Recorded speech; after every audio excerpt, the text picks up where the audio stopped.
So thank you all very much for your attendance today. We're going to stay here for another 10 minutes just to answer any questions.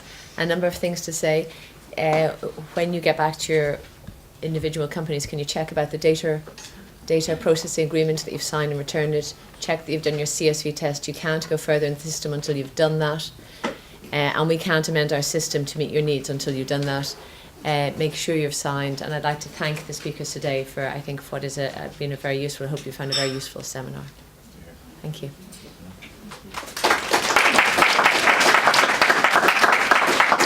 So if there are any further questions, we'll take them now. Yes? A colleague of mine was here at the last meeting and posed a question about how are people dealing with accreditation from organisations. From what organisation? Accreditation. Yes, are they processing out the transfer of value? I think the question was out to the audience and it's split 50-50. I'm just wondering, since that meeting, has there been any consensus on how that is being... No, we didn't follow up on that. May I speak to you afterwards and we'll go through it? And then I'll send something out. Thank you. So that's the second thing to send out to you. The first will be on HCOs who have the name of an individual in the title. Yes. We've received our TOV details from our head office of the Irish transactions that they had for organisations. And in the R&D section, for HCOs, there were some large multinational companies. I wouldn't have thought that they should be on the form, but would you put them on? What was the transfer of value to a HCO in Ireland? Was the R&D conducted in Ireland? It was conducted in Ireland, but it was by a company. It was by Icon. So Icon is who they have down as the TOV. But you subcontracted Icon? Yes. So effectively it's your R&D. I mean, it is, if it is your R&D, if it was conducted in Ireland, then it does go on the TOV. And it's actually a very positive statement. It's actually, I would argue, as a company, you want to have a very high amount going to R&D, possibly for a media perspective, and lesser going to anywhere else. You can say, look, 90%. A lot of companies are doing that as well in terms of your turnover. What percentage is you are sending back into R&D. It's a very, very positive story, and what percentage in terms of your turnover or whatever. So that's probably statistics that your financial services are probably churning out right now. It's a good statistic to have. Yes, Pat. Rebecca, just a couple of sanity checks, if I can. No chance with me. Charities. Yes. Charities that are predominantly composed of HCPs or who are there to support HCPs. I can think of two. One is the Irish Thoracic Society. Yeah. It's a charitable organisation with that status. It's not predominantly, it's whether there's one or more HCPs. So if it has one or more HCP in it, then it will be a healthcare organisation. So it can be a medical or scientific association or organisation, such as a hospital, clinic, foundation, university, or other teaching institution, except for patient associations, through which one or more healthcare professionals. So yeah, they will be covered. Yeah. So we're trying to capture as much as possible. Okay. So it's inclusion, not exclusion. Okay, second one. A lot of HCPs that we would have dealt with have moved abroad since they had the engagement with us. Yes. We're aggregating them. We're not trying to follow up them. We haven't yet got the consent. We've looked for it. Okay. They've subsequently gone either to the UK or any number of different countries. Right. So we're adopting the approach we can't get them, and we're going to aggregate them. Is that a reasonable approach to take? I would wonder why one cannot contact them if you know they've gone to the UK, but you don't know where they've gone in the UK. Yeah, just following on that, that comes back to the emails we've been exchanging about the data agreement, because we're going to disclose the primary address of the HCP at the time of disclosure, not at the time of TOV. So if we transfer...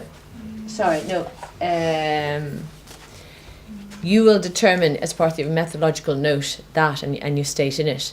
Yeah. So it's not at the time of disclosure, no, because you might have a contract with them in January 2015 and we're not disclosing until May 2016. We couldn't ask you to follow them around in all their career.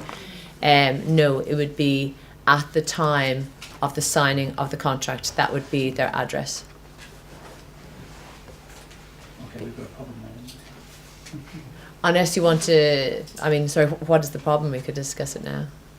When we refresh our data into our system, we load in the last address, the address, the current address, Yes. and we only maintain that current address. Yeah.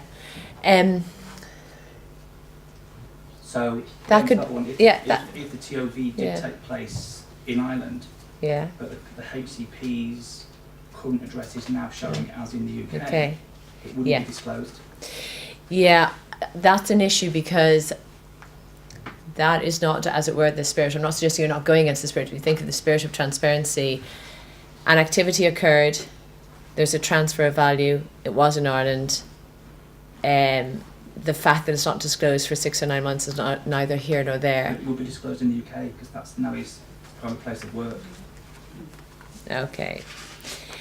But how, yeah, but it's supposed to be for Ireland, so we've got to have the number while that person, I don't believe it's accurate in the sense that that TOV occurred to that individual while they were in Ireland. And just give me a moment to look at the relevant part. Yeah. Let me see if I can grab it now. Yeah.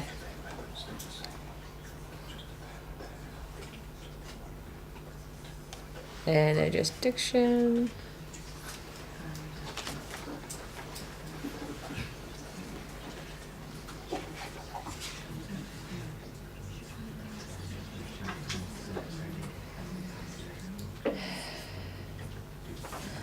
I wish I had it electronically and I could just search for any help from anyone on the floor. It would be greatly appreciated. Yeah, I'll need to look at that one. Yeah, if there are any other questions, and I'll come back to that at the end. So I'll finish all questions and then deal with yours at the end, okay? Kind of subsequent to that one, so if we change address of, say, Dr. Smith in Yeah. 2017, Yeah, say in our systems, that will Yeah. correct any data. So if a different doctor withdraws his consent and we need to re-upload 2015's data, that address the new address. of the first doctor that changed his address will be corrected. Good. Yeah, in yeah. 2015 as well. I know it's slightly different. No, I do hear what you're saying. I suppose the data, you need to make a decision, I suppose, that's it. So the data will be correct at the time that you upload it. Okay, that's what we're saying. Then the address will change. I would argue that's really a methodological thing and maybe a policy for each company, depending on how you collect the data. And it would be appropriate if in that case that you update the 2015 data or keep it the same because it was data at that time. But from a systems perspective, you can't stop it correcting. No, and that's why I'd have that in the methodological note. Okay. But you can That's- still stop your submission up to the central report, so you don't have to change 2015 submission unless you are bringing it down to change But references. not that that was the change to 2015, but if you change something else in 2015, you need to re-upload it and rerun the report, that it will rerun those new addresses with the correction, do you know what I mean? And I would put that in your methodological note because I don't want us to get, as companies, I mean, you know, that is still the spirit of transparency. And then once you have it, your methodological note, it can be explained. I don't think we should tangle ourselves in requirements that would necessitate the reprogramming of IT systems, etc. So I could argue that could be in a methodological note that it happens in your system, and then if another system it doesn't happen, then there may be no need for methodological notes. So for another company, the address that was there in 2015 will always be there. But I will come back to you specifically about the UK versus Ireland at the end.